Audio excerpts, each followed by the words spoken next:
I'm glad that I know you sober, because if we would have been like drunk and smoking weed together, it's over with. I don't know if I would have even survived something like that. Yeah. I would have laughed so hard that my heart just would have stopped.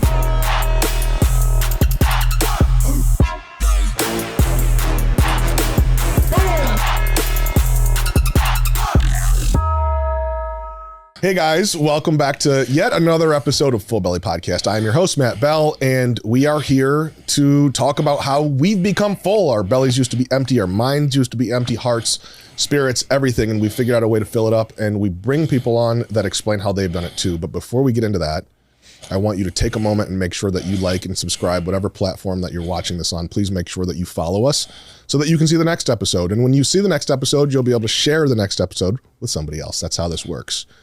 And so getting into it, I'd like to, we're doing a podcast, bro. I know. I was sending a message to Josh and Shane. They're right there. Just tell them something. You should have. But I couldn't. You couldn't send it to them before we started. Shane says you didn't send him anything. I don't have his number, so I was texting myself. So you just got yourself into a lie is what happened. No, I didn't. It's true, isn't it? I just, look. I'm not going to explain myself to you. I was doing what was right in that moment. You guys know who Juan is. He's our friend. He's our co-host. He lies a lot. And he gets himself caught and makes up stories about things. So he's here again. He's the other guy that's on the banner here next to my head. He looks better than me. He's got great teeth, great nose, great jawline, great hair, great beard, great everything. Just look at him. Look like a Mexican Gandalf. Jesus. That's amazing. Before we get into our guest, I want to make sure that we give our sponsor for this episode a shout out. Our sponsor is actually the camera that we're being filmed on. It's the Canon M9 III Gixxer, and that model of the Canon camera is actually, they gave us all these cameras. Canon was like, you guys are so good at doing podcasts. We're sending out the best cameras for you guys to have. And in addition to that, we're sending you 3 semis full of $100 bills. And so we want to thank Canon big time and give them a quick shout out on their Canon M9 III Gixxer. Juan's going to talk about our sponsor. Yep. I'm going to do that with all of that information because it's true. So guys, I really need you to take 1 second and understand that I'm about to clean up and go into scene. Go. Okay, we got the new Canon M9 III Gixxer. I want you to not be confused when I confuse you about the fact that it's not the trickster or the tipster, but it's the Gixxer. It's a new edition. It can look at you, it can look past you, it can look into you, and it can look through you. This is only on the Gixxer model, not the trickster or the tripster. This is the Gixxer. The M9 993 came with a semi full of $100 bills for me not to receive any of it, but for a good cause to partake in it. That's because Canon believes in the community engagement and community goodness that comes with treating people good like humans should. And the second thing you need to know, if you want to get yourself a Gixxer, you got to become the trickster. We're accepting videos to get you your own Gixxer. The first person to tell a lie that sounds like the truth, but everybody knows it's a lie, after you watch it, you will be the winner. But you don't get a camera. You get nothing. That's the upside of this commercial, is that you get to exercise your tolerance and learn about being behind the scene and behind the lens when you get by a guy named Glenn. He's good for you. Now, do me one favor. Check us out at www.canonlifegixxers.com. And that's how you're going to get a hold of us, because you can call our website. And then you're going to email us at 419-334-7272. You're going to talk to a guy named Don, and he's going to be married to a woman named Brenda, and she'll have keys to the semi-truck full of money. Now, after you get done with that, I want you to do me one favor. Take a break. Remember what you're looking at, and let me tell you the truth about the situation. We do good work, and that's why the work is good. And that's why we get semis full of money and cameras. And if you want to be associated with our sponsorship deals and you want to go back and see what you peeled, hit us up at 419-561-5433, 419-561-LIFE, and we got you and all your sponsorship needs. Killed it. Got this. Yeah. That's so good, dude. I could just do those with you all night. Not the all night. The tripster. Not the jigster and not the tripster. The pickster and the jigster. You can see through you and to you. That was so good. Commercials are crazy. Listen, dude, I'm glad that I know you sober, because if we would have been like drunk and smoking weed together, It's over with. I don't know if I would have even survived something like that. Yeah. I would have laughed so hard that my heart just would have stopped. Oh, I'm the worst too, because my eyes, I think they're allergic to weed. So like they would just swell up. Like they'd be as red as the backdrop. Dude, it's so bad. Just your eyes are allergic? Yeah, just my eyeballs. Contact? Yeah, so when you look at me, you're like, something's the matter. You have the most red eyes, bro. They're straight bleeding. Right. Your eyes just start bleeding. I'm just laughing. Your eyes have fucking hives on them when you smoke. Yeah. The red veins go white and the rest of my eyes are red and I'm just looking at you. Dude, the red veins in your eyes are pulsating. You can see them with your heartbeat, dude. And every once in a while, a couple of them are just popping. Yeah. Just blood squirts out of them. And I never would have been able to get through that commercial because my dry mouth is so bad when I used to smoke. Like my body's allergic to it. Like I might as well just pour cement mixture in my mouth. I'm like, it's bad, dude. Just red eyes and fucking. I just giggled a lot, dude. I would just laugh so hard when I was high on weed. And when I was high on heroin, I would just sleep. That's it. I would laugh this way and then I'd sleep this way. Why do I want to laugh? Let me go to bed. And then on alcohol, I would just fight. That's all I did on alcohol and cocaine. Fight, sleep, fight, and laugh. Yeah. Those were my responses from getting high on substances. I'm cooler than you. That's why I drink beer. Because you're stupid. It's amazing. Yeah. You want to introduce our guest? You want to introduce Mike? Yeah, dude, I do, man. So, dude, I'm so excited. I've known the guest that we have here, Mike Skiba. First of all, shout out Mike Skiba. He's here with us. I've known him since I've been 15 years old, man. Wow, I didn't know that. Yeah, dude. Yeah. Damn. Big homie, right? Big homie, full circle type stuff. Known him for years, looked up to him. I remember the first beer run I ever did, he let me do. He used to work at the Speedway, and so he'd let us come in and just do beer runs. And it's like, dang, Big Mike's dope. Big Mike's cool, right? And he was always like down with he treated everybody cool. You know what I mean? Everybody good. He always treated everybody good. You know, we're a few years younger, and he treated us like good, man. You know, just a big heart, bro.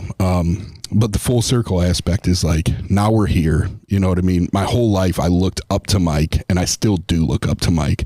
But it's a different dynamic to be like, hey man, well, when it comes to this recovery thing, now Mike is like, how do I do this to some degree, right? And then to me be like, my whole life I looked at Mike like, how do I do this?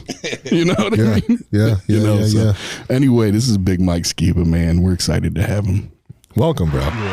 Welcome on. I had no clue that you guys have known each other for that long. High school. Yeah. That's amazing. Yeah. So you're a West Toledo guy. Absolutely. Through and through. Whitmer. Born and raised in Toledo? Yeah, Toledo, yeah. And when did it start for you, man? Like, when did addiction really take off in your life? So when I was like 12, 13 years old, so my grandparents owned a bowling alley when I was a kid. Worked there as a kid. Hanging out with the kids, 16, 17 years old, and they were smoking weed, and I was smoking weed. 16, That 17? shit got wild at the They bowling were 16, alley, 17, huh? 18. Oh, absolutely. I can just picture it fucking throwing pins and shit. For some reason, I'm imagining that behind the scenes of where the pins are, there's an alley back there, and that's where you guys were just blowing joints, dude. Yeah. Yep, definitely. Is that true? Yeah, there's a whole walkway, and we would smoke in a garage back there. Like I said, I'm hanging out with 18, 17, 18, 19, 20, 25-year-olds. How old were you? 12, 13 years old. They were just kicking it with a seventh grader, dude. Right. Like, you want to hit this joint? Right. bowling, playing pool with adults, gambling as a kid. Yeah. But Mike was always huge. So he looked like he was like 25. You know what I mean? To be fair. He was a 12-year-old adult. Like 6'7" and had a beard and deep voice. What up? Never had the beard. Not a beard. That's amazing. So, and I would imagine like, I guess I can see that. Bowling alleys were just different back in the day. You walk in and there's a haze of smoke going through. You know what I mean? Like you could smoke inside. The ashtrays with the beanbag bottoms. Oh, yeah, bro. The sand bottom ashtrays. Yeah. God. That's going way back. Pool tables, bars. Ted Nugent playing Cat Scratch Fever over the mic, over the speaker. There wasn't, I mean, think about it. That's what, how many years ago was that? How old are you now? I'm 42. So 30 years ago. 30 years ago. Like social media wasn't a thing. Like all the things that we do today for fun, like going to the bowling alley was the shit, dude. Right. Like the mafia was like, their like leisure night was kicking it at the fucking bowling alley, bro.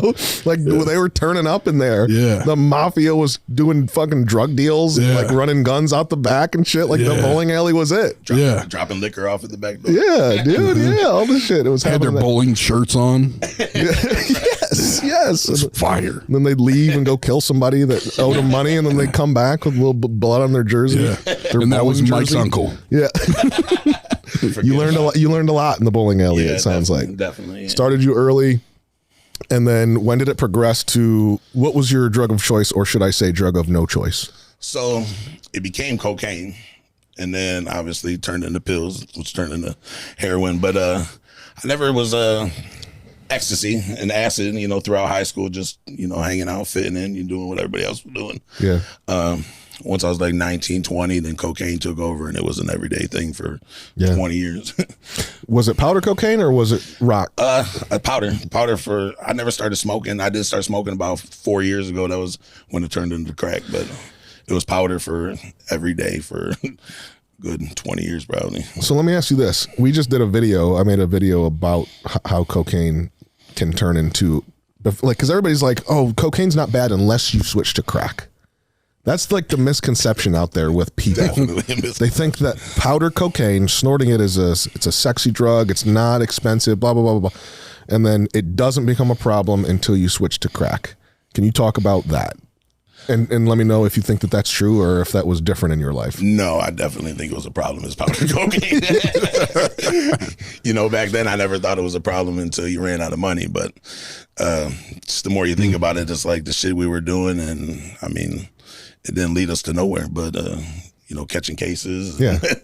Eventually, I mean, obviously getting worse, turning into worse drugs. I mean, it was never enough. Right. 2-3 days being awake, 4 days. You know what I mean? Yeah. Just doing. And you can do unlimited amounts of that. You know what I mean? Unlimited. Like you just don't stop. No, you can't stop. It's like, you bang like a 20 of dope or something. It's like, if I do any more, I'm gonna die. Right. You know what I mean? Like you can't just keep going. Right. Coke, you can keep going, bro. And going. It's like.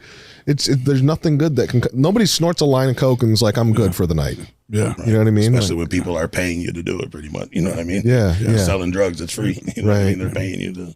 It's unlimited, like you said. And nobody's like, man, that dude has really good breath after doing a bunch of coke. Oh, that fucking remember that scent, that cocaine scent. Right. Because your mouth does get dry with that too. Gets a little bit dried out. Smoke 4 black and Smoking milds. a bunch of cigarettes afterwards. Lots of Newports. Oh, I just seen you. Yeah, right. You remembered. Oh. I remember, man. It had a scent to it. It was like that fuel, that It's terrible. Kerosene, gasoline taste, flavor, scent. God, 3 days worth of kerosene breath, dog. Smoking milds, dude. Like, this is it. This is it. Mm-hmm. This is it.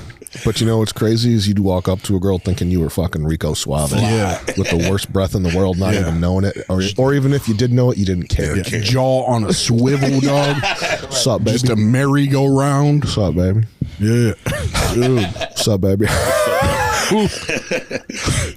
How you doing? you look insane. That's what we did. I know. It's Smoked crazy. fucking a whole pack of cigarettes, dude. A whole pack of cigarettes before before you even got drunk. Man. Right. What the heck? That was a vicious cycle. Cocaine, alcohol, cigarettes. Boom. You finish a cigarette, you go right back into the bathroom, do another line. After the line, you got to come out and act like nothing's really going on. So you just go casually lean on the bar. After you take the shot, you fucking go out and smoke another cigarette, dude. It was literally a cycle. Oh my God, it was. It was, right? Dude, line, shot, cig. Yeah. Line, shot, cig, bro. Yeah. For a day straight, for literally like 24 hours straight. And then if you had some with your buddy and he was holding it, if that boy went and smoked a cig without you, that's fucked up. Yeah, That's fucked up. You don't do that, bro. Yeah. You'd go as twos. Line. What's next? Shot, cig. Yeah. Yeah, bro. If you break the cycle, I probably just won't even. I can't trust you anymore. I don't know. If you don't line shot sig, we ain't. It's over. We ain't cool, son. We'll never line again. Yeah, it's over, bro. It's over, dog. I'm lining by myself next time, bro. Annoyed it out the rest of the night. Yeah, don't work, bro. And what's crazy too, like thinking about like where you guys were talking is you said it wasn't a problem until I ran out of money, right?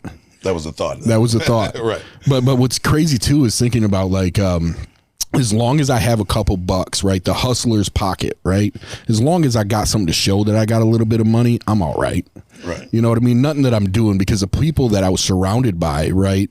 They appreciated a dope dealer's not. You know what I mean? And so like I think like because you hustled, you were a hustler, you know what I mean? And like I was a dope fiend. I wasn't a hustler, you know what I mean? That's just how I got down. But you were, you know, so like when you didn't have money, I remember how you would get. Like you were like, damn, I ain't shit. Right? Right. And you don't right? Right? Yeah, you don't do your supply either. Right. That's another thing, right? Because you kicked it. Well, that's like the thing, right? Right.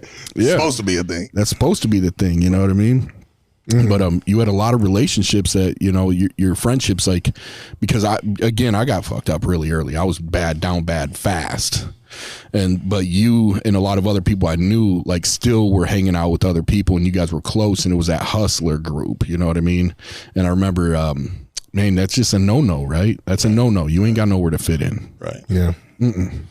Man, how many people, I mean, this is just crazy to think about. 30 years of people that you knew back then to now are not here anymore because of drugs or the lifestyle. All of them. Yeah. I mean, for real. Numbers, hundreds, literally. I mean, Isn't that crazy to think about, dude? Whether they're locked up or just dead. Yeah. Hundreds of people. Like I feel like we just go through things as people in recovery and people that are even in that lifestyle that, dude, like there's no other people that can say that. Like I go home to Monica and be like, go back 30 years in your life. How many people do you know that are dead or in prison? She'd be like, I don't know, maybe like one. Right, and he died from like some disease that Sarcoma. he couldn't control. Yeah, like something that just a very unfortunate situation, you know? It's like, dude, this is our life, dude. We are like surrounded by pain and misery in addiction and after addiction and recovery. We just continue to see it. That's crazy. It is. That's crazy to think about, you know? That it's normalized. It's normalized and it's just going to be par for the course for the rest of our lives in recovery. Right. Even if we're not doing it anymore, we're going to continue to see it. That's the world that we live in now. So like strap the fuck up. Put your seatbelt on. Yeah. This is where we're at. Man, you got me shook over here. You see me looking at you? Yeah, I do. I went somewhere like, dang, holy crap. That hit me really hard. Well, and not the cool thing, but like the goal of, I think, being in recovery is to connect, right? And like we do a lot of connection in recovery. You could sit right here at this front door and you'll meet 150 people today. And a month from now, you'll meet probably 50 new people in that group of 150 people. So like the amount of people that we're exposed to, and not just here at Team Recovery, but you can go to a meeting, like you stay in meetings, you're going to meet so many people. Yeah. Your connections broaden, they become bigger and bigger. And as that bubble of people becomes bigger and bigger, you're going to know more people that are going to die. You know what I mean? Right. So it's like the longer we stay here, the more death and heartache we're just going to be exposed to, dude. That's like fucking wild to think about. It's insane. But You know, I know that, but that also is there's a motivating component in that where it's like, dude, huge. I do not want to be part of those numbers. I do not want to do that to you. I don't want to be like, I know how hard it is to be like, God damn, man, fucking Jimmy died or whatever it is, you know? Fuck, Jimmy was such a good person. He could have done so much. Poor Jimmy's kids, you know, like Jimmy's wife that's left behind. Can you think about saying that about me? You're like, fuck, dude, Jackson and Juliana and Gigi don't have Matt now. Oh my God. Monica doesn't have Matt. Dude. I don't want to do that to you. Yeah, no way. I know that you having to bear that cross for the rest of your life, thinking about poor Jackson, poor Juliana, poor Gigi, like, dude, that's fucked. No, that's messed up. Dude. And so like when I think about those kinds of things when it comes time to like, am I going to fucking get high today or no? Right. I think about how I'm going to just ruin people if I do. Ruin them, dude. It's not fair. Yeah, and I think too, man, like for me, like the people, like being in a situation where I witness and I'm there, like that's something you always say to me, like, man, dude, why do you do that? Why do you do that, Juan? Yeah. You know, but it helps me stay grounded and appreciate, because I'm such a feeler type of person. You know, I'm a feeler guy. And so like, it's like, man, because when I walk away from those situations, when I look at you or my mom or anybody that I'm close to, I'm like, man, it just helps me to really appreciate for sure that, you know, and I like that feeling of appreciation and thankfulness. You know, I don't want to do that either. I don't want anybody to grieve. At the FAD meeting I got sober at, remember? Like, I remember looking at my mom like she's planning my funeral. Yeah. Like she's planning my funeral. Yeah, she was. And I don't want that to happen. Can you imagine that? No. Can't imagine what would have happened if I never went to that meeting. I can't imagine. Are you going tonight? Yeah, I'm going tonight. Heck yeah, I'm going. How cool is that? It's so cool, dude. So cool, man. 7.5 years ago, you went to one that got you here. 7.5 years later, you're still going to the same meeting that got you here. Yeah, I know. Yeah, it's the best. There's something to say in that. It is a great meeting. There's something to say in that, just the fact that you're still putting in the work 7.5 years later. Saved my life. I don't think it wouldn't have been. It was perfect for me. Everything about that night was perfect for me. That you guys were up front, and that there were sober people showing me the way, that there was family members grieving and telling me the truth, that there was resources available for me to get the help, that it was perfect for me. Up until that point, I never dreamed it to be possible. And if anything would have been different, I don't know if I would have gotten sober, because I loved getting high. Crazy. If there weren't consequences for getting high, I would still be getting high. Really? Yeah. If you say that you wouldn't, you're a liar, bro. Does that apply right now? Right. If there was no consequences, would you get high? I don't know about getting. When I say getting high, I'm saying any substance. I'm not talking about shooting dope. I'm saying if I knew that drinking a beer would not lead me to a bottle of liquor, to a 8 ball of Coke, to the needle again. Right. If I knew that, why would I not have a fucking glass of wine or a glass of champagne at New Year's? You know what I mean? Or why would I not crack a beer open at the football game on Sunday or some shit like that, you know? If there's, dude, you cannot tell me that if there's no consequences, zero. If there's zero consequences or potential consequences for using drugs and alcohol, we would all still be using drugs and alcohol. Because why? Because they made us feel good. Yeah. They make people feel good. Yeah, for sure. But that's without having any of the perspective that I have now, right? Right. Okay. Yeah. Because having the perspective I have now, no matter how good it felt, like, of course, even without the consequences. I'm with you on that. If I could get high today and there would be no consequences, I wouldn't get high. But if I never got sober and there was no consequences, I never would have stopped. But, you know, like today, like, nope, I wouldn't. I don't believe you. I would not. I don't believe you. I value things differently. I've thought about it. I think about it right now. Like, I can right now think about what it feels like to be like, do a shot, which I loved heroin. I loved drugs. And if I think about that in reference to what I enjoy now, like learned to love about being a human who feels deeply, who values sobriety being clear, like being clear. Right. Nah, fuck that. But if it didn't interfere with that sobriety, it does because it's not sobriety. I know, but I'm saying, but if it didn't, if it didn't interfere with it, if like there was no raw. consequences, being raw for me is like getting high. Doing life bareback raw is like getting high.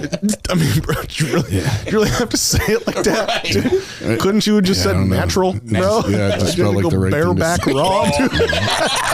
It felt right. It felt right. Yeah, of course it felt right. right, dude. It's fucking bareback raw, dude. That's as good as it gets. It felt like I was supposed to say it. I don't know. I don't know, bro. I don't know. I gotta think about it. I gotta think about that one. I don't know. It's whatever, dude. I think every person is a little bit different. I feel like the majority of people, there's probably 1% of individuals that are just so fucking happy being natural now that they've figured out how to be natural and enjoy life. That are like, no, man, I don't need it. I don't want it. But then again, taking away the hangovers, taking away the negative connotations with drugs, taking away the danger, taking away the fact that people would be upset. Like, there's no way that you can't tell me that, like, there is. Yo, I can go to a Dave concert and like smoke a joint and take away the spiritual component of what I am. Yes, that's what I'm saying. Take all that away. Okay. If I have no spiritual connection and I'm just speaking on my human experience, then yes, let's get fucking lit. You know what I mean? Okay. That's amazing. Yeah. So Mike, when have you gone to treatment more than once? So the first time in 27 years I had any time clean would have been 2020. I went to treatment the first time. I learned a lot. I grew a lot. Stayed clean for 18 months. Literally the first time I've had a day clean in my life was going to treatment in 2020. Been to detox a few times, you know what I mean? Yeah. 5-6 days, go home and get high instantly. Right. But until I actually went to treatment and I put in the work and learned a lot, grew a lot, I stayed clean for them 18 months. And then, you know, they always say the people, places, and things. I was clean for 18 months. I was going to a fire meeting. I was running late, and I was like, go visit this guy. And somebody I used to sell drugs with, you know, I haven't seen him in 2 years. Like, I can go visit him. And what made you want to go visit him? I mean, I thought it was a friend. You know what I mean? It was a friend. And somebody I grew up with for 20 years. You know what I mean? Had great relationships, and it was just haven't seen him in 2 years. I thought, you know, I got this. I can go. Yeah. You know, I can go back to my old places. And was there a part of you at all that was thinking, man, I hope, like, what if he says, like, yo, I got some, or like, honestly, no, there wasn't. Like, literally, I went there to actually see a friend. Yeah, just to literally, I haven't seen him in 2 years. Like, literally, that was the last thing on my mind was going to get high. I was literally going to a meeting and I was just running late. Didn't want to walk back there late, and I was like, you know what, I'm just gonna go. I haven't seen him in 2 years. And what happened when you got there? Did he have some, or? Well, yeah, he sells dope, obviously. So like, but like I said, that was not on my mind at all. Like, I just went there, and you know, we're conversating, and then a couple other people had stopped by actually, and while I was there, and all of us haven't seen each other in a long time. Started hanging out. We just started playing cards, and you know, they're drinking, doing their thing or whatever. And I never, still not crossed my mind. And then all of a sudden, it just clicked. Like, I want to drink a beer. I drank a beer, and I want to do a line. I sniffed the line, and you know, I partied that night, and then for a week, you know, went back to my normal life, you know, whatever, and working. I was working every day, and the next weekend, the same cycle happened. Same thing. I was running late to me. The same thing on a Friday, running late. Like, I'm gonna go over there again. That was fun, and that was a terrible cycle. Went right downhill from there. And so like he actually told me, he was like, I'm not, you know, you've been doing so good. He was like, I can't condone, and he wouldn't give me no more dough. You know what I mean? He was like, you know, and he's like, you've been doing good for this long. You know, you were fucked up. Like, and he's like, and I was like, okay, I know someone give me some crack and heroin free. I'll show you. I'll fuck my life up real good. And, I'm gonna get high at you. right. Like, I was gonna hurt him by hurting me. You know what I mean? So, and that led to like being back out on the streets getting high for another year. Damn, it's crazy how that just happened so quick, dude. So quick. So when you were drinking, when you went there the first night, you ended up having a beer. You said you did a line. Was it a line of Coke? Yeah, a line of Coke. Yeah. And then did you eventually go back out to dope? after the next week when he want to give me no cocaine, I was like, okay, I'll go find some real drugs. Yeah. Yeah, man. That's how it works. I mean, damn, that is literally the cycle. That is the cycle of getting away with it, like getting away with it that night. Nothing bad happened. Right? And at the time, I never so now after a while playing it back, I can see where my whole relapse started. It obviously started before that. Even like I stopped hanging out with the sober people I was hanging out with. I was working all the time. Quit working out. My routine was different. I was doing nothing but straight working. Wasn't connecting with people anymore. Like, so all that, I didn't think of it at the time, but looking back, I seen it all. The relapse started way before the physical relapse started. Like, and now I can see that. Like, So knowing that, what are you doing different this time? Oh, like I know, like I said, that was a learning lesson. I almost needed that to learn that, you know what I mean? Yeah. I need to stay away from negative people. I need to stay connected with what I'm doing and my routine, and staying connected with positive people in my support group, my support system, like family, like all that, like just to maintain what I'm doing. And for sure, that's a big thing. It's huge, man. Like those routines. Routine is just find your routine, and that'll change. It'll change from what you're doing now to a year later or 5 years later. But I think having a routine is just so important. That's one like common denominator. I think of you ask anybody in early recovery what they did when they're now 10, 20 years clean or sober, they will say that they had some sort of regimented routine early on. Like you said, that routine can change. Yeah, absolutely. It's not permanent. You don't have to marry that routine. You don't have to do the same thing, but it's keeping a routine. Right. Right. I agree with that. That's amazing. So what are your goals, man? I want to hear what Skiba's going to be doing in a year, 3 years, and in 5 years. I mean, my goals, there's little things I need to do, like physical things, like I've been building relationships with my daughter again. She just getting a place for her to, so we can live together. You know what I mean? Get back together. Eventually helping people. I love helping people. You know what I mean? Like I have people reach out to me all the time looking for support. They see what I'm doing. You know what I mean? I literally have people every day that come to me for, questions or, I like doing that. So, I mean, eventually I'll work in this field. I mean, I definitely see that someday. That's awesome. You know what I mean? I love helping people, and like helping them helps me. Yeah. I tell them that all the time. Like, you think I'm helping you, but really you're helping me. Yeah.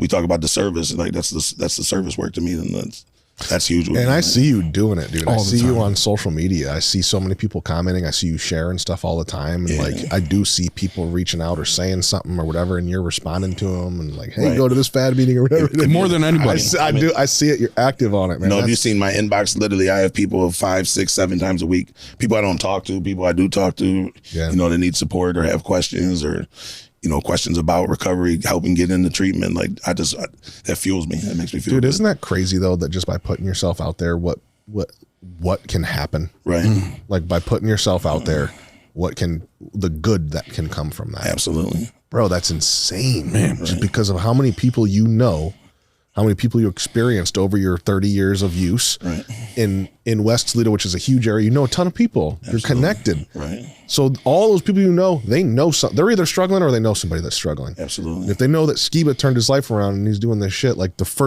tomorrow when they hear that so-and-so is strung out on dope, they're going to be like, oh shit, Skiba, I'm going to message him and see what he knows. Right. That's how it works, bro. Right. That's crazy. I mean, young, old. I had an old boss that used to own a bar reach out to me a couple weeks ago because I had shared a meeting that you were going to be at or whatever. And he was like, where's that meeting or whatever? He's like, it's like 68 years old. And, he's been drinking for 50 of them years, and he wanted to, he just told me, he's like, I wanted a better life. He was asking me about finding meetings and stuff like, wow.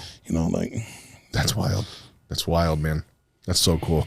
That is so cool. We'll keep doing it, dude. I'm proud of you. I'm proud of you. Seriously. I remember when you walked in on day one, and from day one to where you're at now, it's a completely different person. Yeah, bro. You was shaking. You was man, terrible. You had tremors. I was going through it, right? Completely different person. Yeah. And he's literally our biggest supporter. I know. Like anything I share, he shares. Anything we share, he shares. I know, man. Everything, dude. I see it and I love it. Dude. Because I feel it. I love it so much. And it's helped me, so I wanted to help you. Absolutely. That's so great. That's so great. I'm proud of you. Thank you. So we like to ask our guests if they have questions for us. Anything you want to know? Like I said, I really don't have any questions, but there's something I think about all the time is you had came into one of our groups not too long ago and you brought your little your folder that you found that you saved for years. Yeah. Like I thought that was huge because you were going through all, your goals that when you were in detox or whatever, and just to see you going through that. And as you're reading, I'm like, he's done that. He's done that. He's done that. He's done that. You know what I mean? And that was just real cool to see that you still have that folder of your goals from when you were in detox and they're thinking, and to see that you have knocked out all them goals and doing that and beyond. Like, it's just, I thought that was real sweet. So I don't really have a question, but that's awesome, man. No, I appreciate you bringing that up, and I appreciate you recognizing that. And I brought that in for a purpose so that people could see that. And that's why I ask you, like, what's your 1 year, 3 year, 5 year plan? Because that piece of paper was that. Right. Literally, dude. Like, I think that it is so important, because if you fail to plan, then you're planning to fail. And so for like whatever it is that you're doing, I don't care if you're going in and you're going to start working out. I don't care if you're a person in recovery. I don't care if you're going to someone that wants to start a social media campaign. I don't know if you're opening your own freaking restaurant. Like, you have to have a plan. You really do have to have a plan. And again, that routine, like for me, when I schedule stuff out, it's literally hour by hour, sometimes 15 minutes by 15 minutes for the entire day. I could show you, actually, let me just show you my schedule, dude. I want to show you my actual schedule. Yeah. And this is how this is the rest of the day. Level of care meeting, bring home some brochures because I have a presentation in school tomorrow.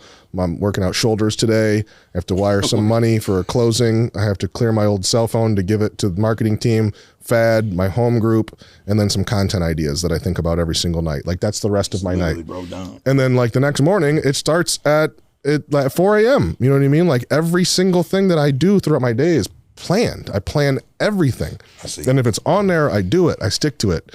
And so that's just a thing that's worked for me, that I get to put something down on paper. That piece of paper that I showed you guys, if I put it down on paper, bro, I'm doing it. There's no excuses. There's no negotiating. It's a fucking contract with myself. And I don't get out of that contract. It's law now. You know what I mean? Right. And that's worked for me so far. And so if I know in my mind that I say, if I want to start eating different on Monday or something, like I'm going to fucking eat like shit for the next, I'm feeling like shit. So maybe I'll eat like Friday, Saturday, Sunday, I'll like go out again. But Monday, I'm starting a diet. On my calendar, Monday morning, there's a reminder that says, eat well today. You know what I mean? Yeah. And so like, I just constantly remind myself shit and I do it. Megan tells me that all the time, making lists, writing it down, getting it out of your mind and writing it down. Huge, dude. And, you feel good when you can see those things getting knocked out. But at the same time, you know what I mean? It held you accountable to do that. We literally talked about that. I held myself accountable through that list. Right. I think that's so important because bro, like, nobody else is going to hold you accountable. Nobody else is going to hold you accountable for the rest of your life. We're grown ass people. And so we have to hold ourselves accountable. Absolutely. Mm-hmm. Yeah, boy, that was heat. That was heat. Right, it was good. What about for Juan? You got anything for Juan? No, like he's like, I've known him for 30 fucking years. It's like, I know everything there is to know about. He just like raw bareback shit. But no, I really don't.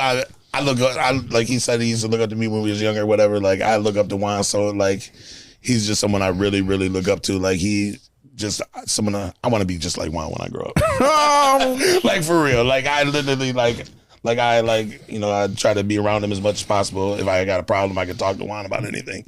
Like, he's just someone I definitely like follow, like through and through. Like, he's that dude. Yeah, he's that dude. He's that dude. Juan, it's been important. I remember seeing Mike come into the first time I seen Mike in recovery. It was at Mainline when it used to be at the church. Oof. And I remember it. I was like, holy shit, like, that's Skiba.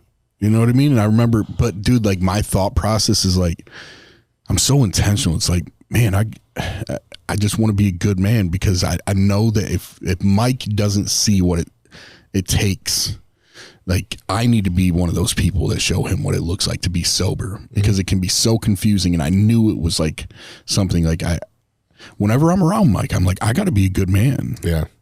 Like, whenever I'm around you, bro, I feel like it's important for me to like be like, yeah, this is how we do this, and this is how we do this. Right. You know, and I see it. Yeah, man, because, you know, I've always admired you, and I value you, and I see your potential and the kind of influence you carry over your environment. People reach out to you for a reason, because you have a lot of influence. Absolutely. Like the person that you are. And so in my mind, in my heart, I'm like, yo, this is an ally. This is who we need. We need Mike over here. We need you over here. You deserve to be over here. And I'm just thankful that you see me that way, bro. That means a lot. That means a lot, man. Because my whole life I was looking to you to get that in a different way, though. You know, growing up, I wanted to get that from you in a different way. You know, I want Big Mike to look at me and be like, that's a good dude. That's a cool kid. That's a cool guy. You know, so to hear you say that in that way is like, man, I cut myself short years ago. You know, It's wild. Yeah.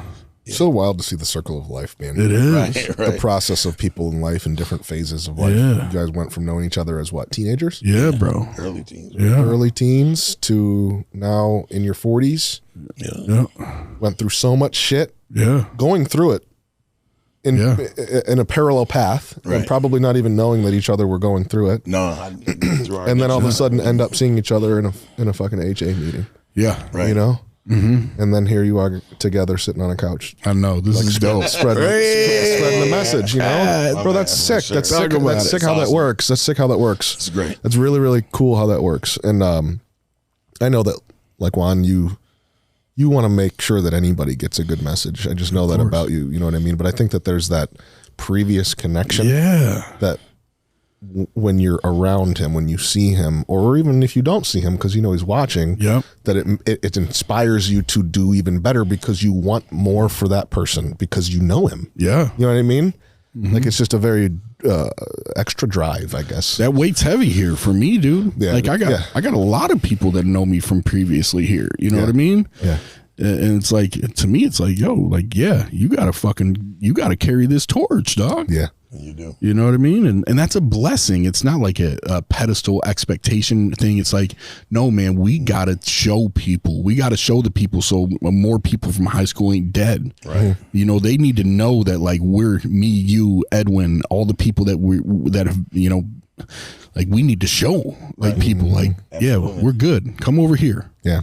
We made a new team. Right. Yeah. You know what I mean? Yeah. And then the intention would be to let them make a new team too. That's right. You know what I mean? Or build onto the current team and That's just right. expand the Absolutely. team. Expand Like, the team, right. that's the goal, dude. It's not a look at me and do what I do. No, not Right. at all. To give me credit. It's, Right. I've figured something out. Like Yeah. maybe try to follow these recommendations. It's worked for me. We're kind of alike, and hopefully it works for you so that you can do the same thing for the next person. Get your own podcast set up and spread the word even more. Right. You know what I mean? Like I would love to see that. We were talking about that the other day.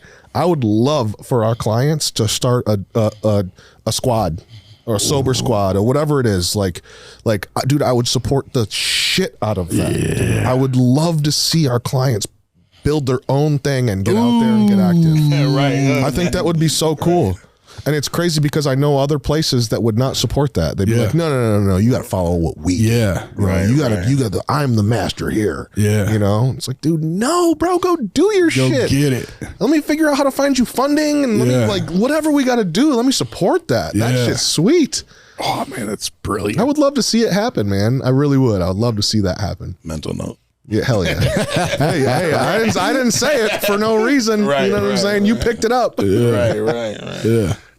That's awesome. I appreciate your time, man. This was a good combo. Yeah, it was great. It was a good Yeah, pod. it was- Did great. Right. You didn't even need to be nervous. You No, we were not at chilling. all. Right, it was- Everybody is though. You're not alone. I just never done nothing like this. So it's different. Well, you did great, and we'll do it again, man. Absolutely. I'm very proud of you. Seriously. Thank you. I appreciate you. I really appreciate you. I really do. That was awesome. I appreciate everybody that watched. It was a wonderful episode. I know you found value in it, and because of that, I'd ask that you follow if you didn't already at the beginning of the episode, and share this with somebody else. You know, there's a lot of people out there like myself, Juan, Mike. Give it to those people. They need to see this. This is what this is all about. You know, we have our hotline 419-561-LIFE. You can call us anytime. We're there for support. We're there to listen. We're there to point you in the right direction, whether that's with us or with somebody else. We don't care. We just want you to get better. So we appreciate you guys. Thank you guys so much. Thank you, Juan. Thank you, Mike. And we'll see you guys next episode. Have a great day.